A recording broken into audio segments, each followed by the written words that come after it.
Hey, this tutorial is for the new concurrent winner reduction options in Mingo.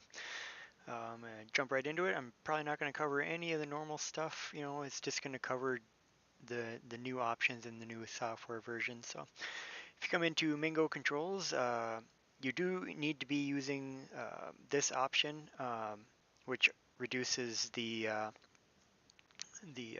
likelihood of having two winners in a single game. And of course, if you're already using this, you're familiar with the side panel here, and then the new buttons or the new options are here. So normally you would do your thing. You got cards. You got, let's say you got 50 players out there and you got it submitted. So what I've added are these two here, and what they do is reduce the likelihood or eliminate the likely or the event where somebody that won a previous game wins the next game, or a previous winner wins at any point. That's one does the previous winner, and this one's all winners. So let me explain. So if I were to select this one, this little percent thing comes up, and so what this is say we played game one already and this was selected, and let's say we had like 75 in here. So what this will do is it'll keep track of the card number that won the first game, and then well, any winner of the first game technically, but it should have only been one with these settings on.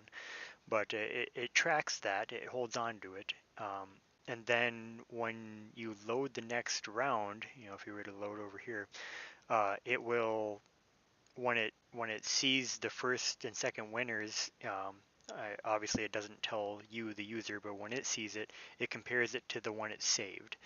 And then what this number does is if it does see that the previous winner is going to win again, it does a separate random roll for a number between 1 and 100. And if that number is under this, then it'll re-roll the whole list and start over to knock that out. So this is a reduction of the likelihood that the same person will win two in a row from not having this on at all. So it still gives that person a chance to win. In this instance, with this setting, if somebody won game one, and then when you re-rolled the list, if they were likely to win the next game, they'll only have a 25% chance that the program will just let that fly.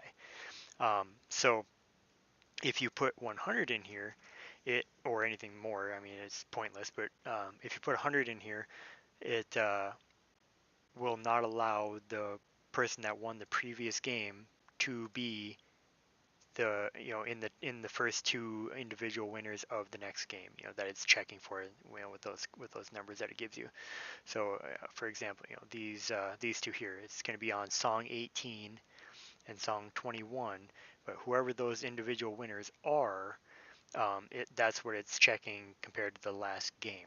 So if you put 100 in here, if it sees it's the same at all, it will re-roll the entire round, and it'll do this all in the background. It won't tell you what's going on. It'll just do it for you.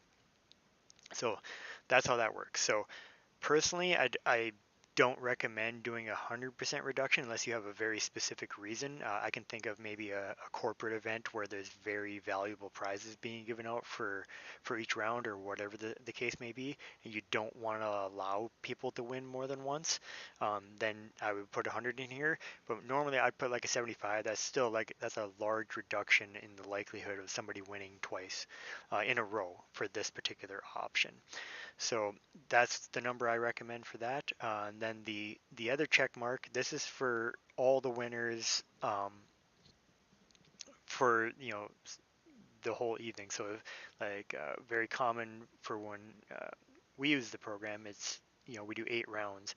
So this would be across all winners. So here you would not only prevent the same person from winning 2 games in a row like it would here, but this is for everybody. So if somebody won game one and then this is still on at 100% on game 7, there is zero chance that they're going to win game 7, unless of course it goes past those first two individual winners, and then everything becomes very random. So as long as everything's up to date and everybody's paying attention to the cards, that shouldn't be a problem. But there always is that chance. But so yeah, this is just a percent reduction. So what I would recommend over the entire all the rounds that you're playing, I would do maybe like a 25, maybe a 50 in here. That would be just a way to knock down the likelihood that that same person wins twice. But if you put hundreds in here, then you're completely removing that person from the program, allowing that to happen. So uh, I would never want to tell a person like, hey, you already won, so you can't win again by putting 100 in both of these. But I could understand 100 in the top one, just to prevent them from winning two in a row. But even then, like if people know that, then they're not even going to play after they win. They're going to just not play the next round or at all if you did it for all of them. So also keep in mind that these carry over. It ignores the games, so it's common for us to play 7 games of regular bingo and then do a coverall. And if somebody wins one of these, or like even game 7, um, right before the coverall, and like this is still on, that's still going to do that. So I would recommend shutting these off for coveralls at the end if you want everybody, the previous winner and everybody else to be eligible for that coverall, which is typically a larger prize, or however you're conducting it. Just remember that these ignore all of that completely, so you should definitely keep that in mind. Also, be warned that there is a chance, if you're running a bingo where the cards are paid for, there is a chance that using these at all in that scenario would be against the law in your state potentially, because if they're paying for it, reducing their likelihood of winning on a paid card could violate the law. So be very cautious with that, and be very, uh, find out what that is. And personally, I wouldn't recommend ever using these on cards that are being paid for. So just keep that in mind. But yeah, the biggest thing to watch out for is to make sure that on a coverall or something, or when you want people to all be able to win again, just make sure you unselect these, and of course unselect those before you roll the next round, because that's when it's going to do that checking and stuff while it's loading to make sure that it's not overlapping or anything. So, and that's the case for pretty much all the settings up here that have anything to do with the cards, all these settings and the bingo patterns. All this should be set prior to rolling the round, because that's when it pulls that information in as it decides where the winners are and all that stuff. So hopefully that explains the two new options here. Um, Please consider how to use these you know carefully. But that's all I have. Enjoy. Thanks.